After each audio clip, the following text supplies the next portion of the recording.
Good evening, and welcome to the 2026 election hustings for the Connétable of St Martin.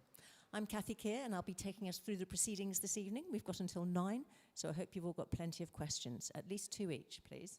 So think about it now. Before we start, a bit of housekeeping. Can you make sure your phones are on airplane mode if you have one with you, because messages can interfere with the tech. We're not expecting a fire alarm this evening, so if you hear one, there are plenty of exits. I can see 3 from where I'm sitting. The event's being live streamed to the vote.je YouTube account. If you are joining us online, welcome. If you go to the button at the bottom of the screen, you can get live captions if you'd like them.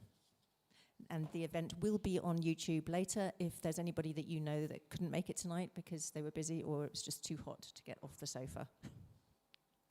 So we have one candidate standing for election as Connétable of St Martin, Karen Shenton-Stone. And as Karen is the only candidate, you'll also have the option to choose none of the candidates when you place your vote. This option is also known as none of the above.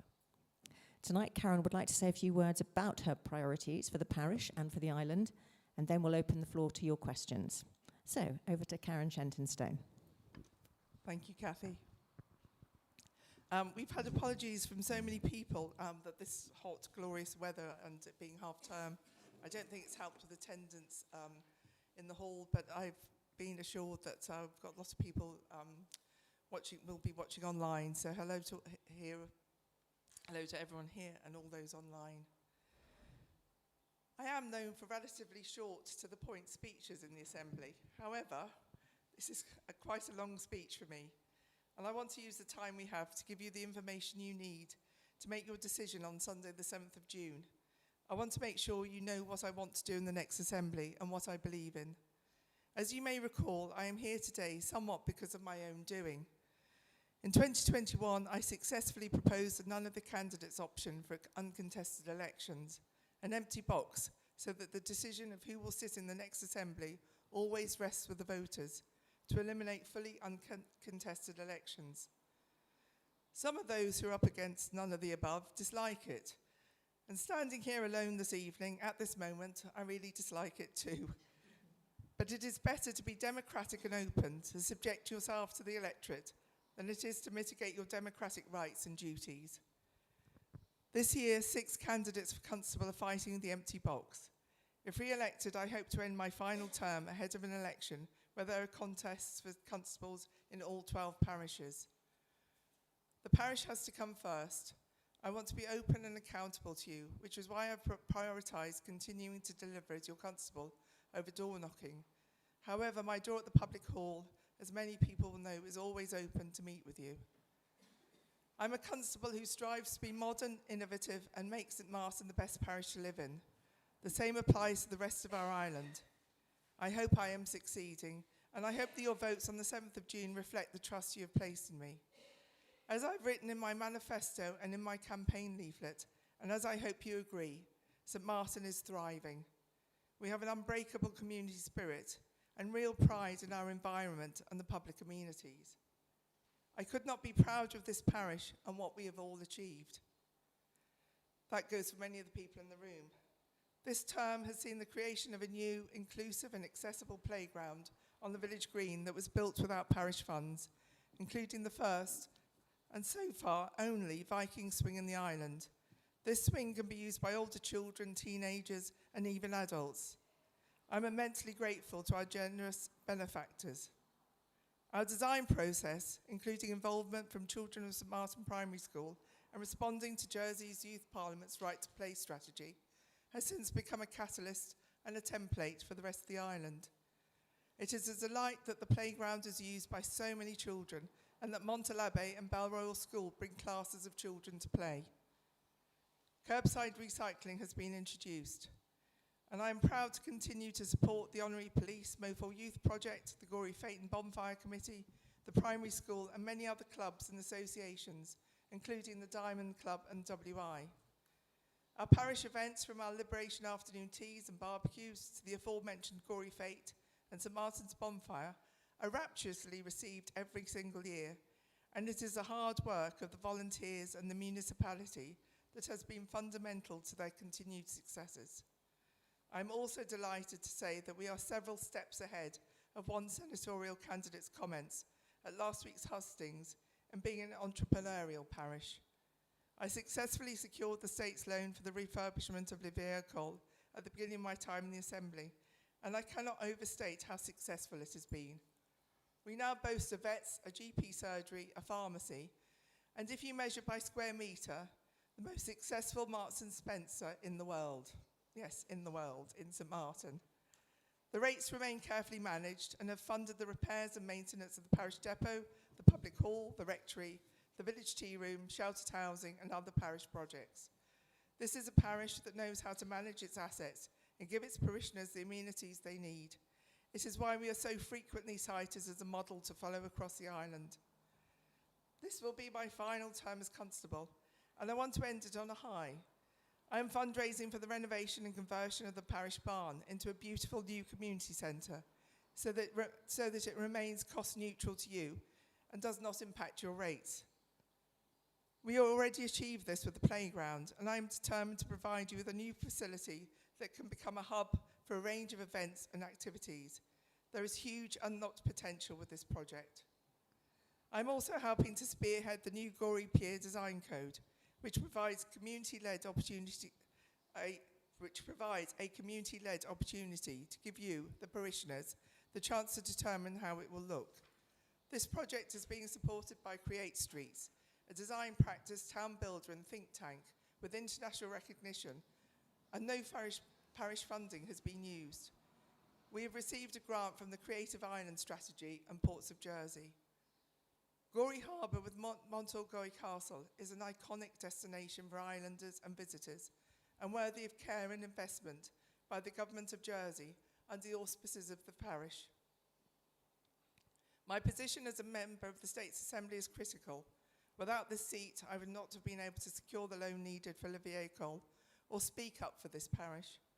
If re-elected, I will continue to represent you in this public hall and in the State's Assembly.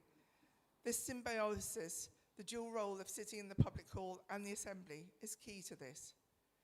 It is what allowed me to spend 3 years of the past 4 years of chair of the Privileges and Procedures Committee, the island's equivalent of leader of the House. In this role, I sought to improve the administration and delivery of our democracy, including the move to Sunday voting. I hope the time now available to you over the voting weekend will get you in the booth and voting across all 3 ballot papers. Holding this dual role has helped me to succeed in the State's Assembly. I'm delighted that the funding I secured in 2021 for the Violence Against Women and Girls Task Force has directly led to new crucial legislation, and work is ongoing to implement its recommendations. We need to continue this essential work. The current Minister for Home Affairs, Mary Lahegere, and the previous 2 Ministers for Justice and Home Affairs have recognised how critical it is to their work and to the future of this island, as have their Chief Ministers, namely Christina Moore and Lyndon Farnham. I will make sure the next Council of Ministers continue with this commitment. I cannot and will not welcome politics and politicians who seek to turn back the clock. There is no place in our State's Assembly or our island for misogyny and hate. I also want to work with other female members to strengthen the Jersey's Women's Parliamentary Caucus and build ties with Guernsey as well as the Isle of Man and other parliaments. I was successful in instigating, through a proposition, the government's road safety plan. I've been following the Hustings and other parishes, and I've heard the concerns from a number of islanders about speeding. The solution is supporting the implementation of this strategy and for government to work with the parish to guarantee the necessary resources and supports our excellent and vital honorary police to fulfill their roles in tandem to the States of Jersey Police. At last, our parish speed review is underway. We are the last of the 12 parishes to receive this review. As I've also stated in my manifesto, I remain committed to Jersey's agriculture and natural environment. I want to make sure green fields are used for agriculture and that the government provides farmers with the support they need to thrive. Without agriculture, the island loses its soul. I would support renewable energy projects and similar environmental initiatives, but I will stress the need for good design assurance so that we don't try to resolve problems in individual silos. I want to make sure that we are innovative, imaginative, and more ambitious about how we approach arts, heritage, and culture in Jersey. I was pleased to see outgoing States member Sir Philip Balash called for renewed thinking about a national gallery and a wider cultural investment, which is something I've been independently thinking about for a while. As a former chair of the Art Fund Jersey, I can happily go into detail about how many incredible artworks we have on this island and the ways we could get them on display. Funding is obviously the challenge, but you know I have a history of delivering ambitious projects at zero cost to ratepayers. I would love to find a solution, and a blue sky option like this could be what we need to get Jersey Heritage and other organisations thinking about big, bold, new opportunities. Ambitions like this can unlock more tourism and through that, new revenue streams for saving and spending. Sport in all its forms enriches people's lives from toddlers to senior citizens. Sport keeps us healthy and connected to other people. The public hall hosts numerous well-attended and fun exercise classes every week. We desperately need more sporting facilities in the east of the island. This morning, I attended a wonderful drop-in session at the RJ&HS, hosted by the Jersey Farmers Trading Union, and some very interesting topics came up in the course of discussion. One of them was to utilise some derelict greenhouses for a sports centre in a parish not too far from here, without, I believe, using state's funding. I need to find out more. A couple of weeks ago, whilst attending the candidates' fair at Oakfield, potential young voters asked for some basketball hoops, not a court, just hoops. So I will try and find a suitable location. However, we all know that the cost of living is truly the fundamental issue of this election. It is a duty for states members to make this island affordable and safe for all of you. We are in an increasingly unstable world, and although we lack the levers the larger states have, we have no excuse for complacency. To quote the Prime Minister of Canada, elbows up, or in very rough Gerrier, coups à monte. I probably haven't said that correctly, but our spending must be proportionate, sustainable and smart. The problem we face is largely one of supply chains. I will work with other members to push to diversify our trade and hopefully to secure routes with St Malo, where we can build an even more competitive market, provided, of course, you all continue to use La Vieille École. We need to flex our opportunity of sovereignty to truly take advantage of the fact that we are not the United Kingdom, whilst making sure we support their realignment with the European Union, where it benefits our relationship with France. We must be the proactive ones here. We are the parish closest to France, and I think I need to use that more to help shape my thinking. We also need to push Guernsey to explore more genuine options in inter-island collaboration in health facilities and other services, provided it is sensible and travel makes sense. As others have said, we need to join the international direction of travel and public health towards prevention, and we do need to make sure that the concerns around St are comprehensively dealt with. There are a number of ideas that have been pitched by other candidates around the cost of living. I'm not telling anyone to vote for these candidates, and I am not endorsing them. I only want to signal my support for some particular ideas, and to do that I need to give credit. I would support Deputy Lucy Stevenson's manifesto promise of a temporary 10p per litre fuel duty cut as a means to offset spiralling costs. Deputy Steve Iyer has also made a similar commitment. Islanders should not be caught short by Trump's bullying and buffoonery. I support moving towards a living wage, but I have also made it clear that it should not create unnecessary burdens on farmers, and I want to make sure that small businesses have the support they need to avoid unnecessary pressures. If we have a living wage, then we should also make sure that we have a living pension, and that those in retirement have cheaper and easier access to services such as healthcare. I would support another look at removing GST on food, which I supported in the previous States Assembly, provided we can identify ways to fund it through spending reductions in other areas that do not negatively impact islanders. The same applies to the 1% cut in social security contributions and action on mortgage interest tax relief, as suggested by Deputy Jonathan Renouf, and improving our use of the dormant bank accounts fund to better support charities, as suggested by Deputy Helen Miles. As part of the next common strategic policy, States members should look to compile options for tackling the cost of living, such as those I've described, and require Treasury to present clear costing options for each of them as soon as possible, so that we can have immediate actions on how we can deliver within our means. We need assurance of what we can cut and where we can spend so that we can implement the right options. As for new ideas, I will first say that I welcomed Caritas's intervention at the beginning of the campaign period, which was supported by the St Vincent de Paul Society. I'm disappointed that other candidates have not responded to it and seem to have instead doubled down on talk of a budget supermarket as our holy grail. If candidates think islanders will believe that oldie or little are all we need to solve the cost of living problem, then I have a pie-in-the-sky bridge to France to sell them. One thing I would like to know is what conversations with Aldi and Lidl the candidates endorsing certain policies are referring to, and whether it was only the statement made at Minister's Question Time in April this year. If so, why have the incumbent Chief Minister and Treasury Minister pushed back the repeated statement that these supermarkets are knocking at the door? I think we need future lines at Hustings about Aldi or Lidl to carry a bit more detail, so we know what specific conversations are being referred to. If the organisation in question has been having these conversations, will they confirm and will they reveal what changes they believe the island would need to undergo to bring in Aldi or Lidl? You need a transparent plan beyond telling people that something like this is achievable. Voters, islanders, have a right to know the details. In doing so, as an added assurance, could they please categorically deny that anyone involved in their organisation or endorsing their policies would stand to financially benefit from either of these supermarkets coming in?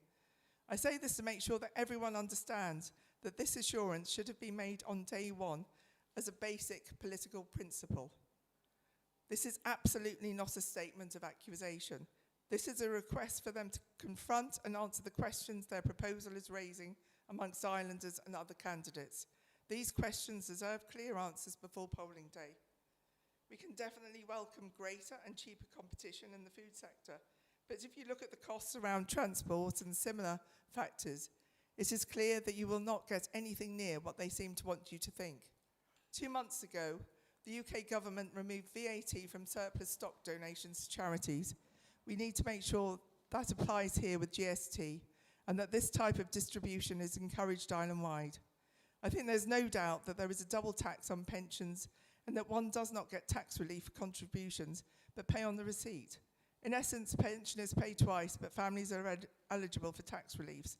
Without impacting families, we do need to sort this out for pensioners. We should look at engaging with the UK's multi-bank charity, which looks to redistribute these surplus goods to people in need, and the local charities and parishes who who need them, to make sure learnings from this model can be successfully implemented here. We need to deepen the connections between government, parishes, businesses and charities to share the load more effectively and align our policies and priorities, ensuring that we think long term about where government stops and charity and business support begins. I will take the opportunity this evening to call for an explicit poverty strategy at the start of the next Assembly that can be implemented over the next 4 years, with a clear way to cohesively recognise the various definitions of poverty, including relative poverty, absolute poverty, and pensioner poverty. This cannot be yet another document. It needs to be a tangible opportunity complementary to the common strategic policy and annual budgets that sets out how we can reduce spending in certain areas to free up funds and help those most in need. Clear numbers, clear goals, and an acknowledgement of the role of the parishes. It would send the signal that we know we need to curb spending, but that we should also never forget that a blanket cut in any direction risks causing deep, painful increases in day-to-day spending for whole swathes of islanders. If we want to help islanders, we need to target the regulations and red tape that stop parishes and charities from helping those most in need. I've had first-hand experience of unnecessary regulation and how it brought down our parish's local food bank. With costs spiralling, these restrictions cannot continue. I would therefore like to highlight a commitment which is to reduce unnecessary procedures and duplication in government and to streamline procurement. I believe that this has been put forward by Reform Jersey. I know that saying this might be a risk for me, but I want to demonstrate my commitment to working with as many people as I can, left, centre and right. My voting record is the evidence. I've always supported what I think is the right thing to do. If you want to know how big the tent is for candidates supporting reducing government expenditure, it is universal. And I agree that we need to get back to prioritising frontline services over administration. But we need to recognise the concerns around burnout and illness, as highlighted in today's JEP. If we want to streamline government and processes, we need to do it in a way that is sustainable and does not incur hidden costs or create huge burdens on the public sector workforce. Spending is a balancing act. There is no silver bullet. So our best option is to treat it like a preventative medicine, to approach it in a way that is proportionate, affordable, and has genuine benefits for islanders in the long term. As Chair of St Martin's Housing Association, I will continue to explore viable proposals for affordable homes and right-sizing, and I will continue to support action to lower the cost of housing in some way, especially for younger generations. We also need to move towards a much longer-term housing strategy that complements the Next Island plan and builds on the good work that has already taken place, again respecting the place of the parish. A lot of planning regulations exist for good reasons, which is why I'm sceptical of promises that suggest huge changes can be made whilst ignoring risks to farmland and the natural environment. Instead, I will work with fellow states members to achieve sensible solutions to planning issues, simplifying where it makes sense to do so, but pushing back where there could be serious consequences. My complete bugbear with planning is a lack of enforcement. We need stricter enforcement and not let endless appeals take place, which make a mockery of the system. Above all, when it comes to infrastructure, we need the contract for the new hospital signed and spades in the ground, because we simply need it to be built. The Health Minister, Tom Binney, and his team have made great strides in this, and the contract is tantalisingly close to being signed. Committing to these projects will help significantly reduce future costs and bring down future budgets. And I hope the new Capital Investment Fund delivers what it promises on those remits, because I will be watching. However, I am running alone as an independent. States members from across the chamber will hopefully agree that I am easy to work with and will try my utmost to find common ground and support them. However, saying this, as anyone would acknowledge, I am collegiate, but I'm not a pushover. It is why I'm worried about this election. There is something about this cycle that makes me feel uneasy about what may emerge from the 7th of June. It is why I want to be clear to you, to all of you, what I want in the next assembly. And I hope you know me by now. You know my values and you know my commitment to both parish and island. You know that I am willing to adapt to modernise, but still fight for the ancient place of the parish and island life, and I promise what I seek to deliver. I try to be as clear and straightforward as possible, and it's why I've tried to rise to the challenge of providing further detail on my manifesto commitments and show you how I've been engaging with this election and the ideas that have been raised. By contrast, last week's senatorial hustings in this public hall was almost defined by one promise whose surface seems to bring up endless questions. I would like to suggest that candidates use their right of reply to publish extended answers on their websites. The lack of time for senatorial candidates to be scrutinised is a big issue that I'm finding frustrating in choosing who to vote for, but it is also a reflection of an approach by some that is contrary to my own values. If re-elected, I want to make sure the electoral law requires you to register with and declare any advisory service before the nomination deadline, not after, and that there is compliance. I will look at bringing more transparency to what services can and cannot be provided to candidates during the campaign period. Some may say that this is me calling for more red tape, but sometimes red tape is vital. This is not to blame the candidates who've signed up to it, but I think this is a flaw in our system that we should address and close. I also want to make sure that organisations seeking to provide advice to candidates during an election must register as a charity if they are not political parties. Maybe we do need to streamline the registration process for some types of organisations, but we should not sacrifice democratic transparency. Unfortunately, and maybe it is not meant, but we seem to have an organisation that, time and time again, provides just that little bit more clarity rather than being proactive and simply establishing a clear, transparent system at the beginning that builds trust. I do not like that attitude. I do not think that it respects islanders. It doesn't respect the electorate. I can assure everyone that I do not have questions about the legality or compliance under the existing frameworks. I'm not questioning the judgment of the Jersey Electoral Authority, their advice or their conclusions. Indeed, I'm glad they have flagged what limits they have in their public guidance. It means that the next States Assembly can review concerns and tighten things up. Speaking as a former chair of PPC, we did not see this coming, because how could we? The idea, the only way you feel you can get a seat in the States Assembly is to set up a UK company within a year of the election and then go and hire an international consultancy so that you don't have to campaign solely on your own or even your collective's merits, all while strip feeding information to the public about the organisation you are supporting. This should have remained a ludicrous idea. Our politics have never been like this and should never be like this again. I simply think there is a better way to do this and a good, transparent way to set up organisations in Jersey that focus on proposing policy solutions for Jersey. Every candidate in this election in 2026 is united in cutting the cost of living and doing what we can to improve the island.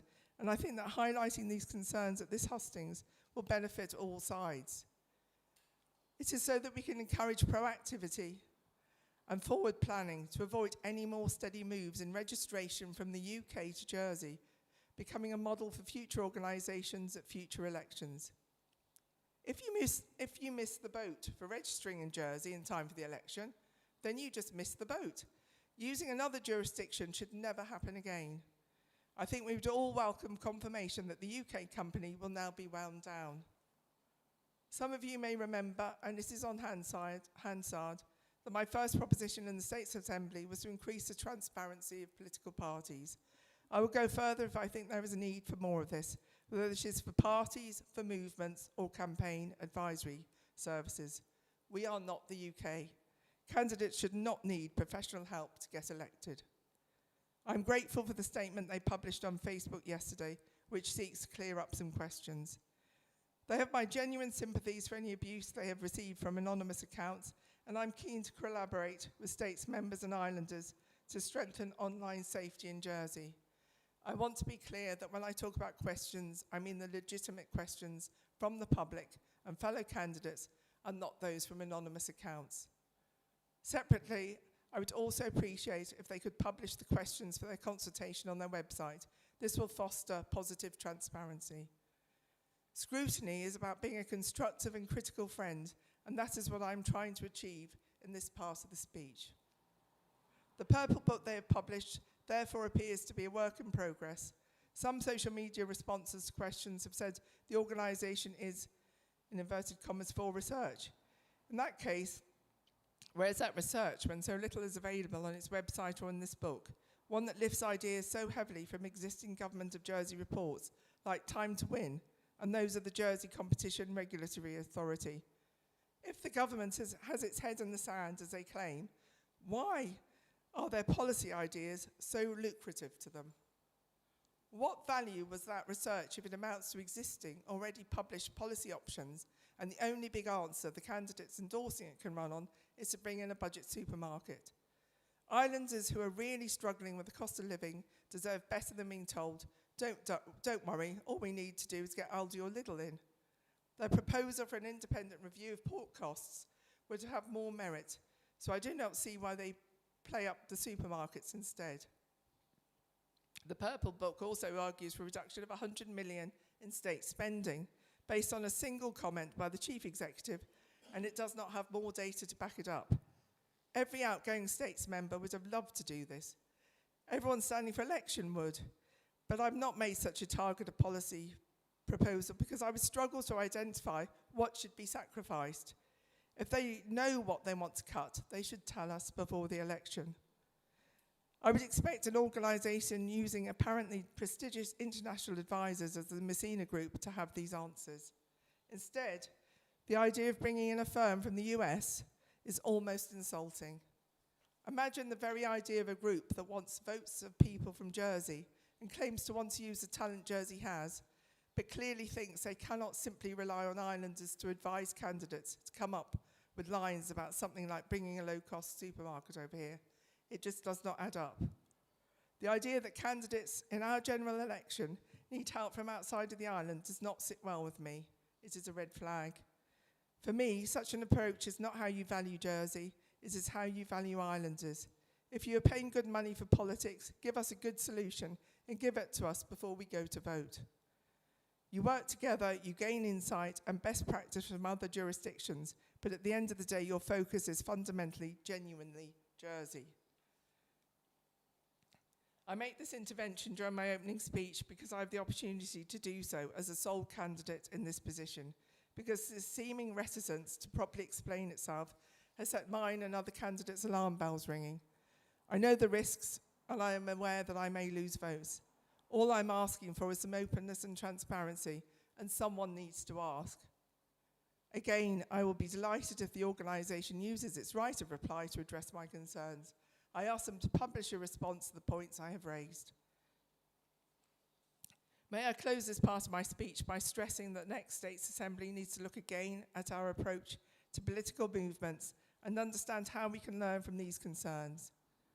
We do not have deputy or constable candidates in St Martin or our fellow district parish of Grooville who are advocating their platform, and I wish everyone running the very best.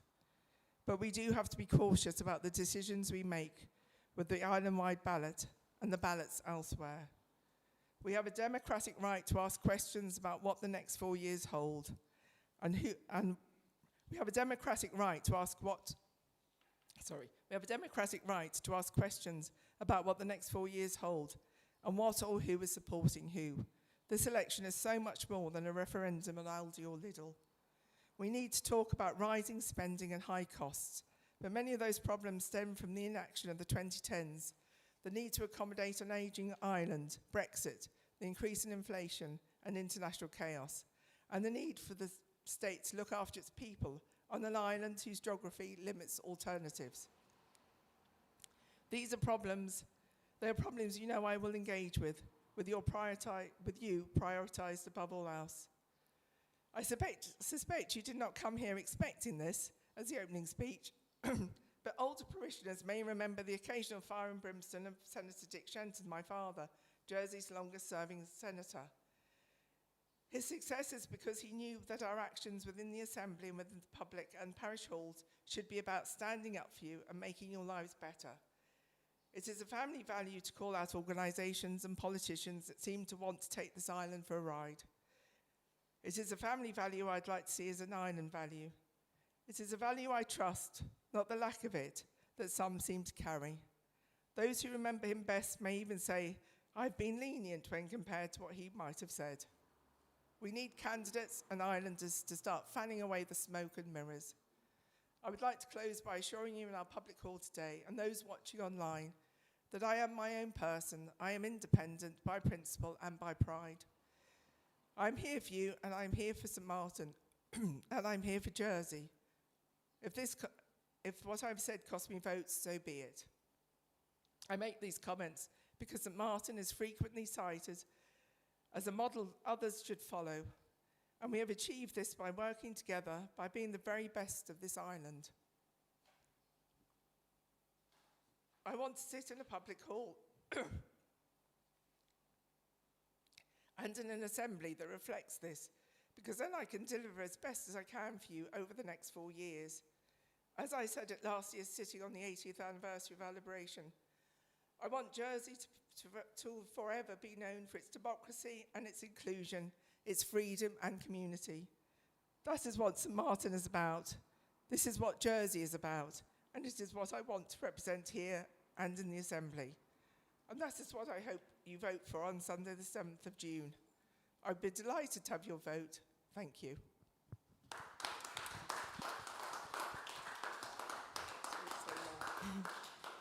Thank you very much, Karen. So you've heard all the things that Karen wants to do and what she feels about her role if she's elected. I'm sure there's lots of questions. Perry is here ready with the microphone to come and find out what you want to ask. I will take, please stand up and say your name and confirm that you are a parishioner.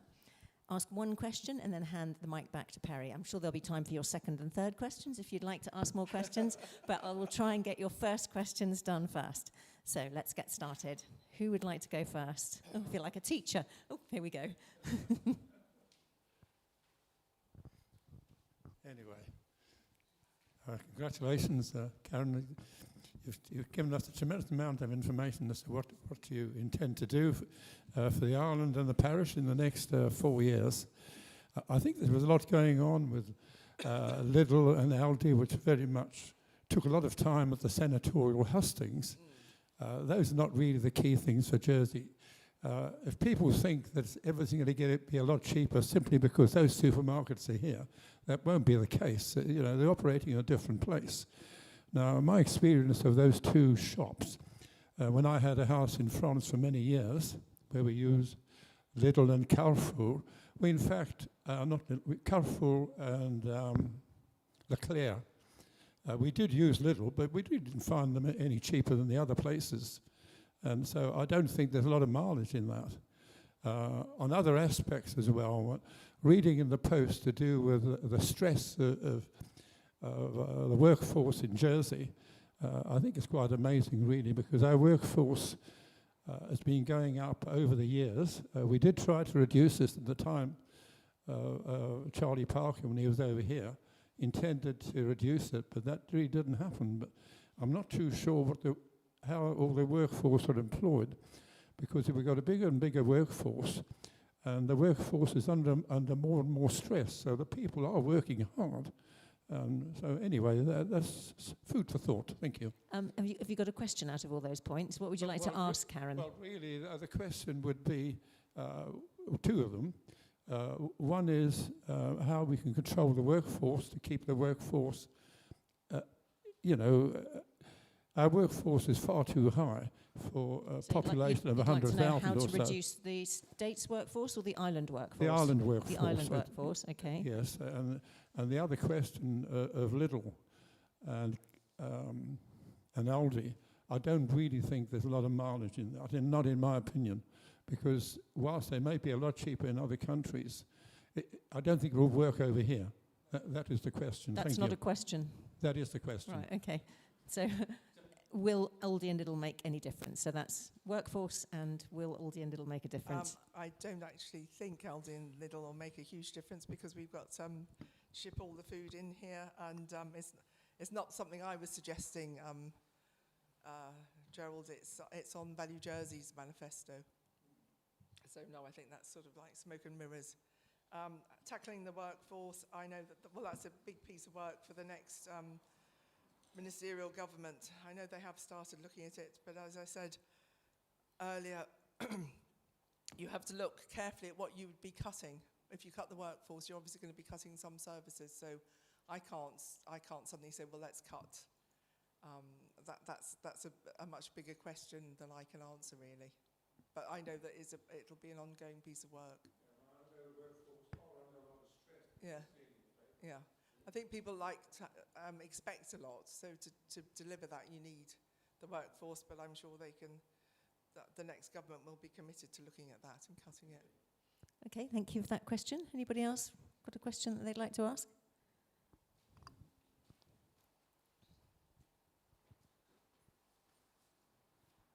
I'm William Sutton. I live in St Martin.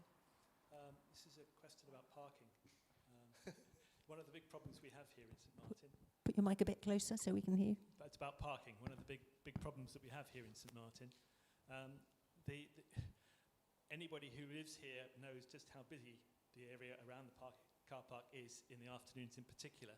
And I was really wondering whether you have any ideas for increasing the amount of parking in the parish going forward. Thank you. Yes, it's we're victims of our own success in the parish.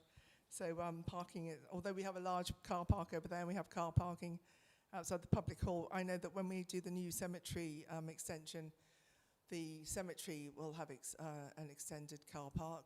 And we are looking at ways. We were looking to see whether we could use some of the bonfire field to increase parking, but that's a problem because that's a greenfield site. So we're looking at all sorts of ways to increase parking.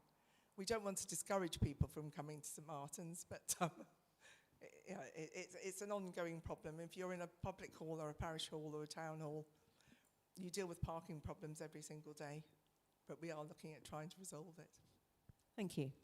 Who's next to ask a question? Remember to put the mic nice and close to your mouth so that the people can hear you online. Bit closer, up there, yeah. Good evening, my name's John Harvey, parishioner of St Martin's. You mentioned that you're the chairperson of St Martin's Housing Association. Yes. I understand at the minute that there is a plan or programme to develop a commercial enterprise in there at the end of Rue Delahaye, Le Grand Collet, which will involve the removal of splendid oak trees, some splendid shrubs, Cunus Cusa, increase the traffic flow, which has already been identified by the Roads Committee as hazardous, and indeed the community police have commented on that. Yeah. Can you assure me that this development will not get your approval? I can assure you that the it will never be agreed that they, cut down all the trees there. You're talking about St John's Ambulance, That's correct, which yes. they are going to refurbish. They did want to put a garage for 4 ambulances, which is far too much in the middle of although we love hosting St John's Ambulance, and they've been part of the parish for a very long time, and lots of our parishioners have attended St John's Ambulance. Having 4 ambulances in that particular area is not viable. So I know that plans are being re-looked at. And I can promise you the trees are not going. That's and lovely. There will not be 4 ambulances there.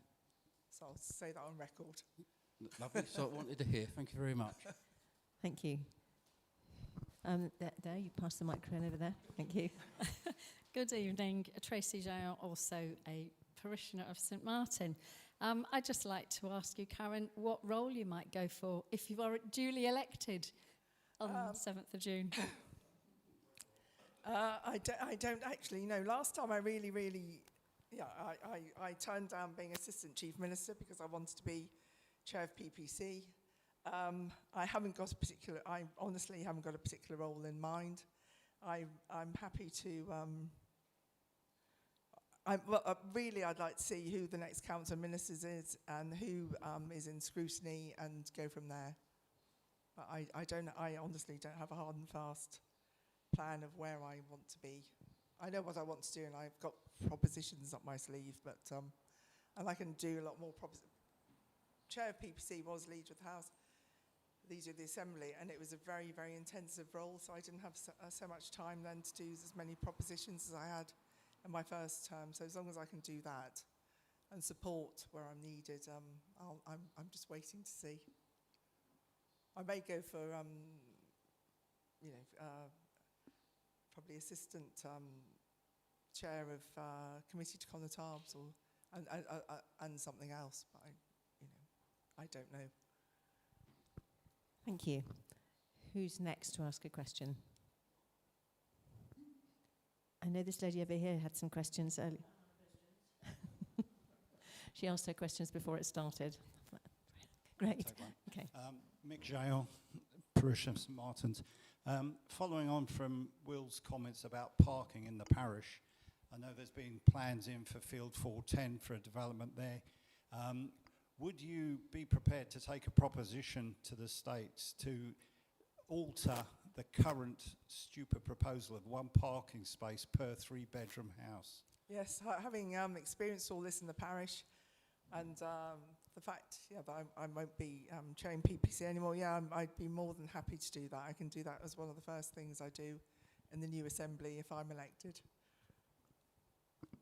I promise to do that, Okay, thank you. Now, all the people who want to ask, should we go on to your second question now? Okay. No. It's just to ask, have you identified any sites in the parish for affordable housing? Well, there were 2 sites that were agreed on the island plan. One of them is being used, so that was meant to be affordable housing. We haven't got one that's specific to the housing association. However, the other one, the other field, and I've suddenly forgotten the number of it. It was passed, it's a greenfield site, but it was passed in the last island plan for an extension to our sheltered housing. And we're still in negotiations about trying to buy that. And the price was just too high. So the other thing that the parish would dearly love to do is identify somewhere where we can have downsizing. Because I'm aware of quite a few people who come to see me or spoken to me at various events who have 3-bedroom family homes and would love to downsize in the parish, and there's nowhere for them to go. So I'd love to be able to do that. Okay, thank you. Anybody else with their second question?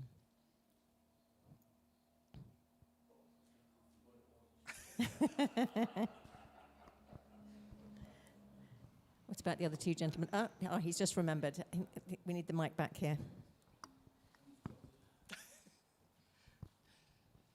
You mentioned planning Yes, and enforcement.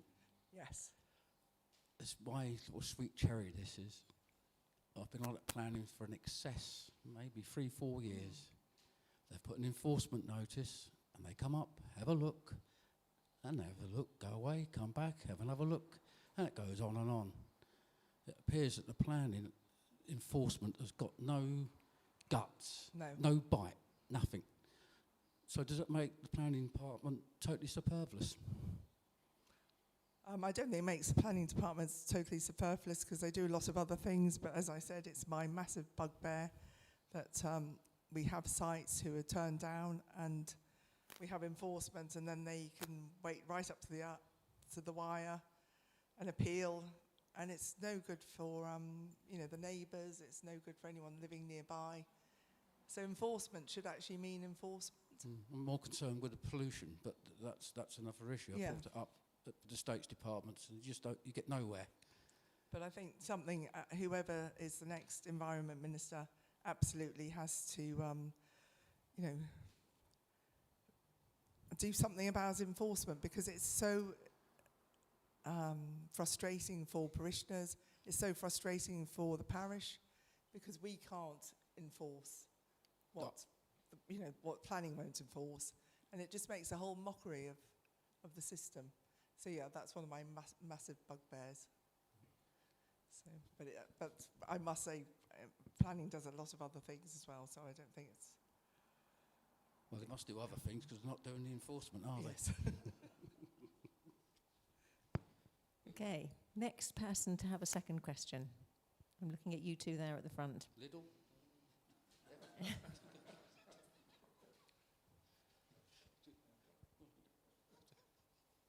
You sure you wouldn't like to just ask your question so that people online can hear it? Because I know you had a quick chat earlier, but it'd be nice for people who are listening or watching to hear what you wanted to ask, so that they can hear Karen answering. Because otherwise everybody else won't hear the answer. So what's your name? My name is Gillian Miller. I live in the parish. I would like to have dogs to be allowed on separate beaches instead of all going down at 6 o'clock in the evening when everybody else is going down for their barbecues. It's ridiculous. If we could go further along the beach all the time when nobody goes for their picnics, all through the day, it would stagger things much better. Oh, this perennially comes up at Committee to Connétable, and we'll be having a new Committee to Connétable after the election. We've got quite a few of these constables who've stood down. So I'm sure this is going to be on probably our second agenda. And we are trying really hard to find a solution for this. So there's a will, but we haven't found a way yet. Okay, I think there was one other thing you wanted to mention as well, no? Okay. So is there anybody else over here that's thought of something else they'd like to ask? Karen gave you a very comprehensive view of what she wanted to do. Is there anything you want clarification on?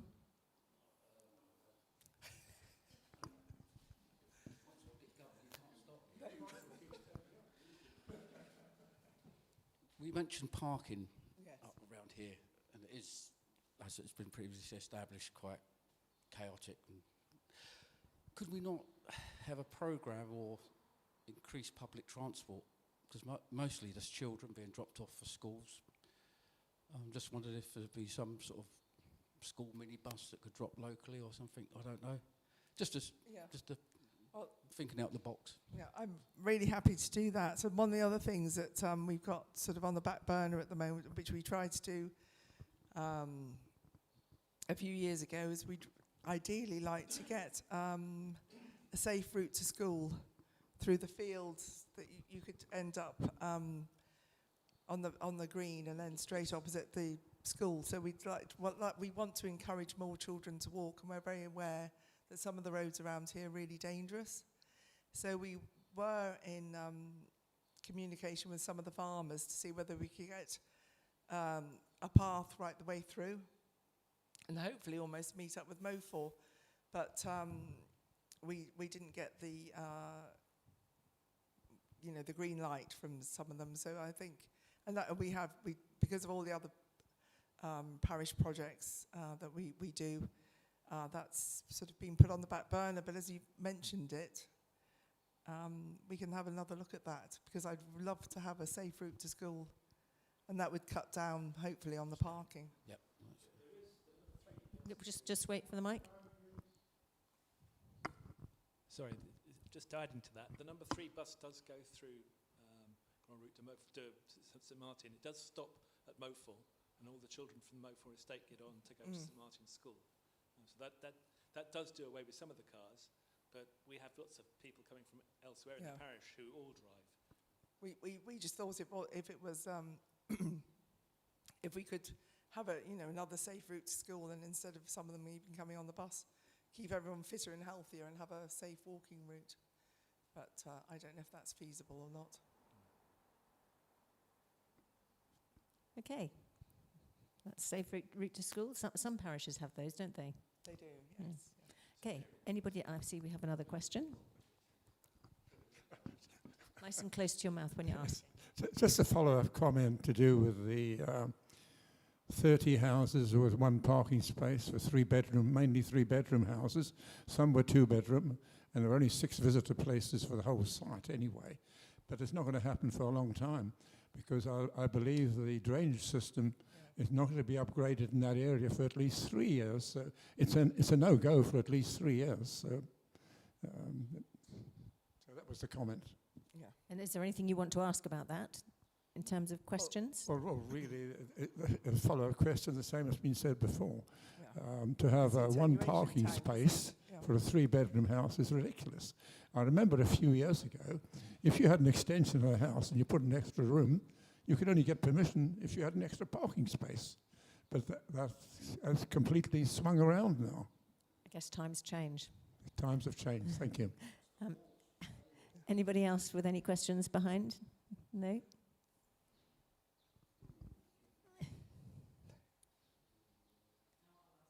Oh, one more coming from the back there. It's just to say, you've commented on Value Jersey's manifesto. Yes. Where do you stand on Reform's Jersey's manifesto? I quoted one bit of their manifesto. Sometimes anyone can look at my voting record, so I vote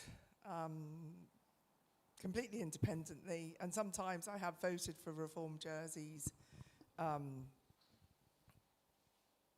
proposals, and other times I haven't. I think there's a few very good some of the members in there, Lindsay Feltham, Catherine Curtis. They're excellent members of the Assembly. I don't actually have a view on the whole of their manifesto, because my point about Value Jersey is Reform, whether you like them or not, they are more open and transparent, and they have said about, that they got the money from Unite, and they haven't registered in the UK, and they haven't brought in UK consultants. So my worry with Value Jersey is that I would just like them to be really open and really honest, and just put everything on their website or in their manifesto, or just answer the questions, clearly and concisely. So, yeah, sometimes I will vote with Reform Jersey, other times I won't vote with them. That's kind of like my view on them. Okay, thank you. Now, do we have any further questions? Because I can't ask questions. It has to be coming from the audience. I think, Karen, what do you think? Would you want to call that a day there I and then think so, and then yes. join the audience and mingle, and you can answer questions of anybody who's feeling a bit shy? Although I don't think there are any shy people in the audience tonight. That's why I said such a long speech, really, because when I was hearing that so many people weren't turning up because the weather was so good, I thought I needed, to fill out the time, and I also thought it's better to be, then I can just put it all on record, and people can hold me to account if I haven't done Okay, it. well, thank you for your questions, that you've all been very good at asking them. And thank you to Karen for her answers. Thanks also to the tech team, the parish team, and to Perry for passing around the mic, and to everyone else who's organised today's event. If you'd like to get in touch with any of your other election candidates, you can find their contact details in this book, which you've all had sent to you, or online on the vote.je website. If you applied for a postal vote, your ballot papers need to be with the judicial graph by 12 noon on Sunday the 7th. And early voting has now opened, so if you're in town and you want to vote, you can do that until Monday, the 1st of June, Monday to Friday. On election day, the polling stations are open from 8 till 8. Remember to bring photo ID with you. And thank you very much for coming, especially on a day with yet another record-breaking temperature. At least it's a bit cooler now than it was earlier today. Karen, do you want to say anything before we finish? I'd just like to thank you and the team and everyone else who's turned up here or listening online. And if anyone needs a further clarification, I'm more than willing to answer them. So Okay. thank you. Thank you very much. Good night.